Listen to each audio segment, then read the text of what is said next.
Welcome everybody to another video of Film Addicts. This is Chili. And I'm Ket.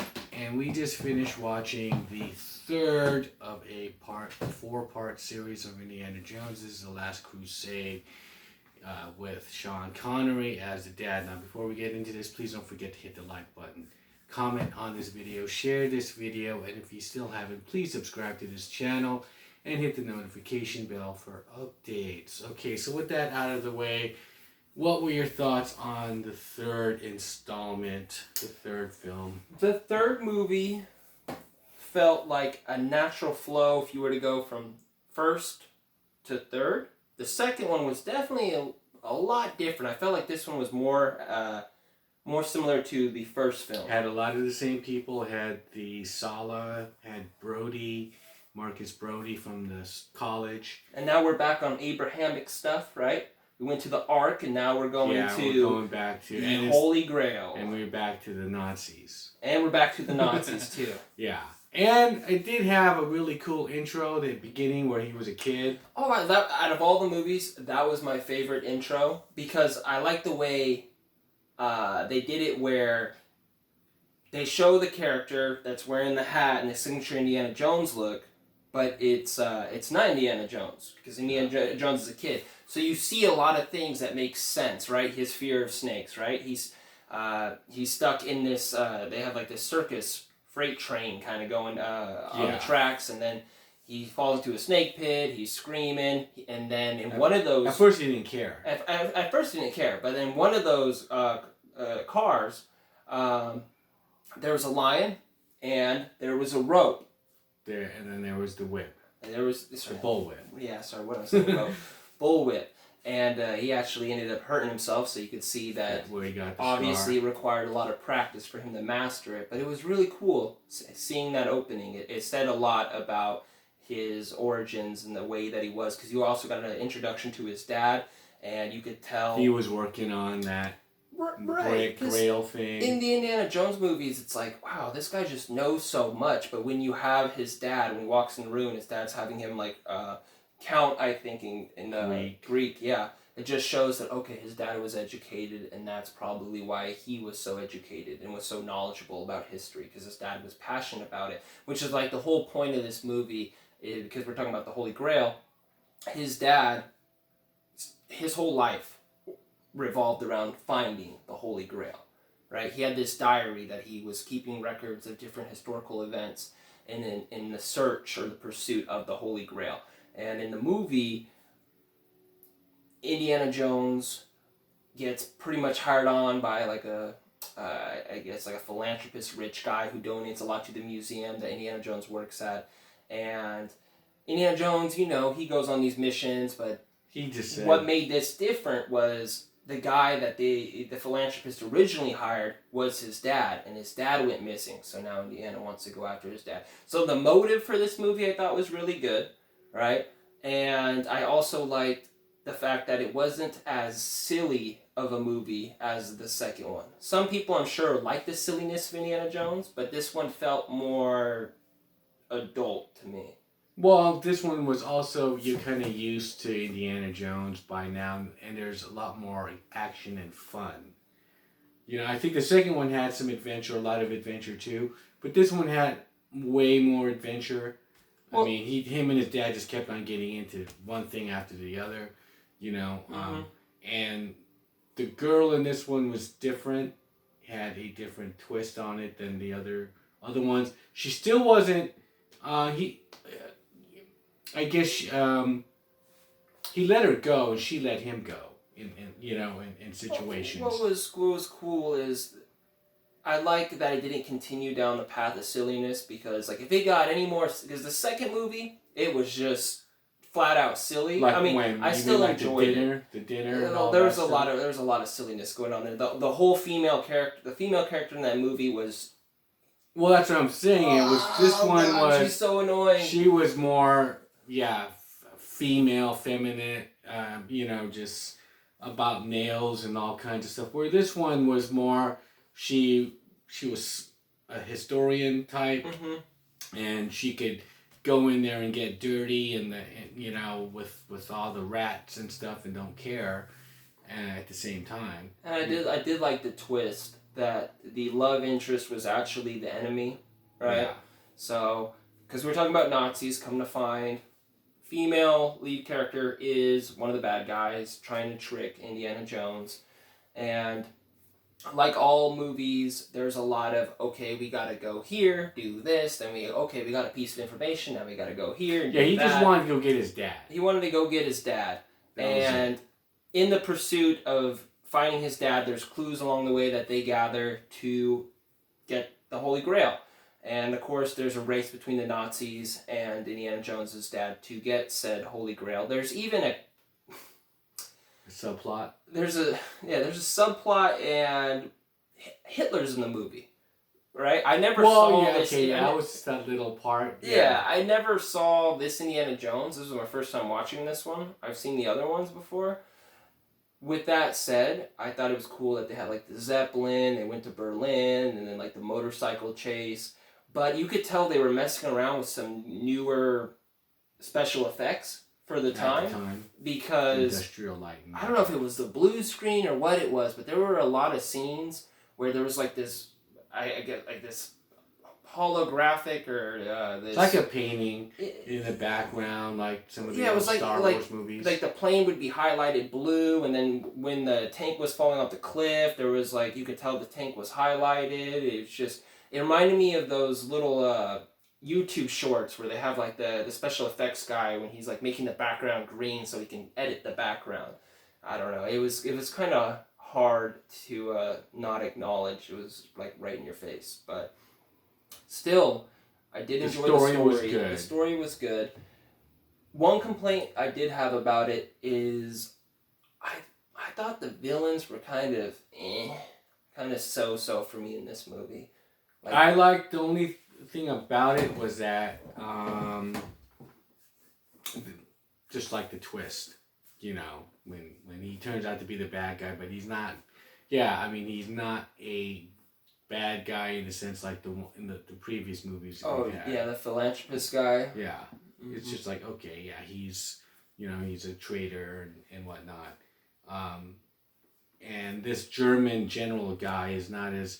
He's okay, but he's not. He's not the equivalent to our first bad boy, the little turtle man with the glasses and the all black. Let me show you what I know. Yeah, so you can remember his lines. Yeah. I think that was something else too with this one. I don't think the lines were as iconic as the first movie. No. Like I said, it's more lighthearted. It's more like they're showing more action and. But I think that the characters between Indy and the dad were good. Yeah, Sean Connery, I thought did really well, and their little back and forth. I'm a junior also, so I really could relate to Indiana when he's like, "Don't call me junior," because that gets so agitating. It's like, "Oh, baby boy," or "Oh, little kid." He does that throughout the movie. Yeah, he does it throughout the movie, and even I felt for Harrison Ford's Indiana Jones, because I'm like, damn, that is annoying. Yeah, but he was good for his character, the dad being not so, like just going through these adventures with him, and he's just kind of hanging on, because he's like this college guy, professor guy, and he's not, this is not his terrain, and he's just, That's what makes the Indiana Jones movie so great, is you always feel like you're a part of the adventure, right? Like you're like in that little side cart, or you're in the back seat of the car in the car chase. Like you're going along for the ride, and that the Indiana Jones movies always did that really well. They eventually do get to this temple, right, where the Holy Grail is at, and there's these 3 tests, and there's this, like a subplot, I guess, of finding the diary, because in order to find the Holy Grail, or the diary, yeah, it has the 3 booby traps to get through. To get to it. And I thought that was pretty clever too. But with that said, I guess Indiana Jones has gotten... watching the other movies, I am expecting an over-the-top ending with just non-stop explosions and hundreds of people dying. And it wasn't like that. It was kind of laid back because in terms of climaxes. Because it had to do with the dad.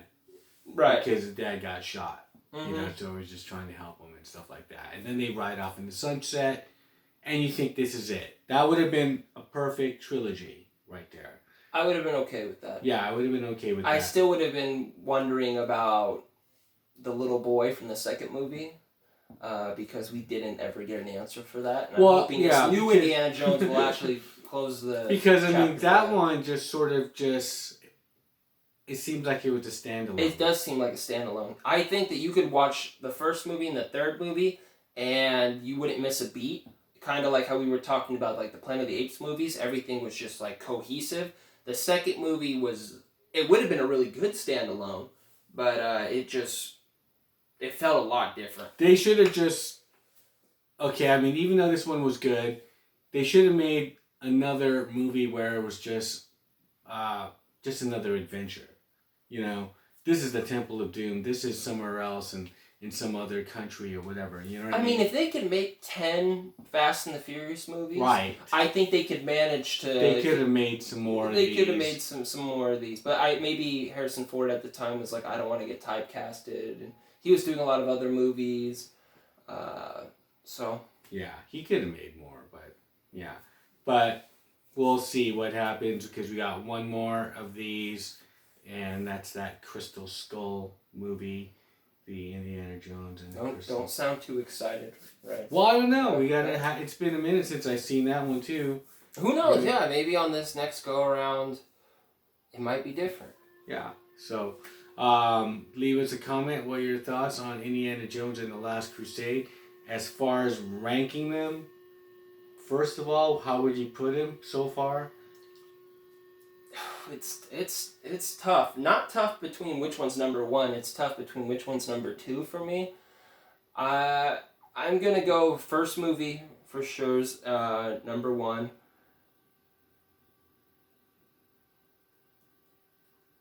It kind of depends what kind of mood you're in. Like for the second place, it really depends on what mood you're in. Like if I'm in the mood for something that's just like good fun and silly, then I'm gonna go for the second movie. If I'm in the mood for like the story and the Indiana Jones character, then like the adventure. I like the second one. I have that one first, and then this one, and then the first one. Oh wow! Well, you know what? I'm going first one first, third one second, and then the second one last.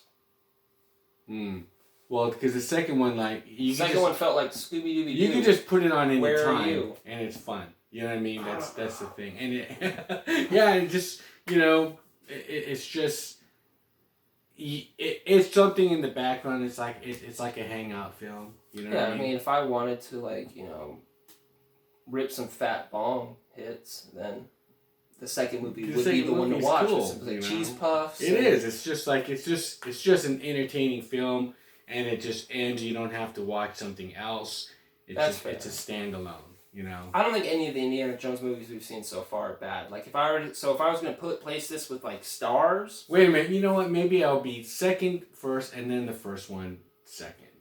Okay. And then this one as a yeah, because you might have gotten some hate in the comments, like, how dare you? Yeah, because thinking back of it, the first one is great, and so, yeah, the second one first, and then Raiders, and then... There was another point I wanted to bring up about this movie. If you listen to the soundtrack, it sounds very familiar, and very Star Wars. It's very Star Wars Phantom Menace in particular to me. Well, when they show like the German officer, and it's like he's Darth Vader. Yeah, it's not necessarily like the Empire theme. It's like the Separatist theme that I feel like is similar to this movie.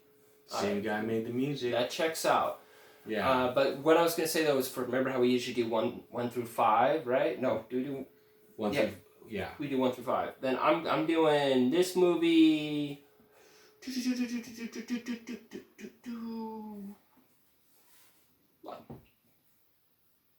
I'm going with a 4.25. I'm going with 3.9. So like 3.9 is 3.9? Yeah, 3.9. Okay, so that means the second movie you scored higher on that No, one. I'm pretty sure the second movie. All right, the second movie I did not do 4. I didn't do 4 point something on the second you did. movie. I think you did something. You did. I barely give anything over a 4 point.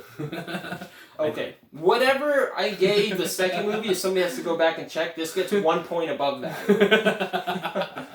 I can't keep track of all these damn ratings. But I think this one for me, it's in the 4s at least. I'll just leave it at 4. I think it was great. I mean, you had Sean Connery there too. It was great.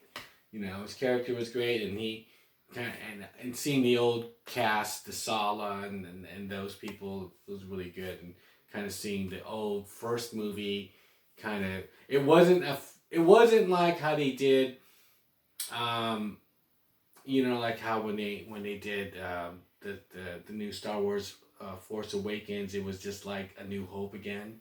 You know what I mean? It wasn't like that. It was its own movie, but even though it had its own the same characters, they weren't just trying to like rehash like, okay, Raiders of the Lost Ark again. Yeah, that's true. That's true. And I do like the fact that they continue to use character. I like seeing characters reused in other movies. I don't like that's the one thing about the second movie. We don't see the characters from the first movie, but we do get to see them in this one. I like it when they bring back characters. Yeah. Especially when it's like an ongoing series. Yeah, well that's why it seems like the second one is a standalone, because even when some of his people are dying in the first scene, the waiters and everything, he's all, we've been through so many adventures. And you're like, what the fuck is this guy? But it's just kind of understood, you know what I mean? It's just like, okay, so if he would have made different... And that second movie the time was before the first one. It was 1932, and the first one, Raiders of the Lost Ark, was 36 or something. So, you know what I mean? They just kind of skipped around. Grab this real quick, just... no, it doesn't even give us... Aw. Dang it. Aw. Wait a second. No, it's just credits. It's just credits on the back? Yeah. Well, note to self, if you want to purchase a collection, this one doesn't come with the booklet. Yeah, it doesn't come with a booklet. I'm trying to see, because it does give a little bit of a... It doesn't give like the years of stuff, though, or nothing. Yeah, it does. Oh, not the years of the movie. Yeah, not the years of the in there.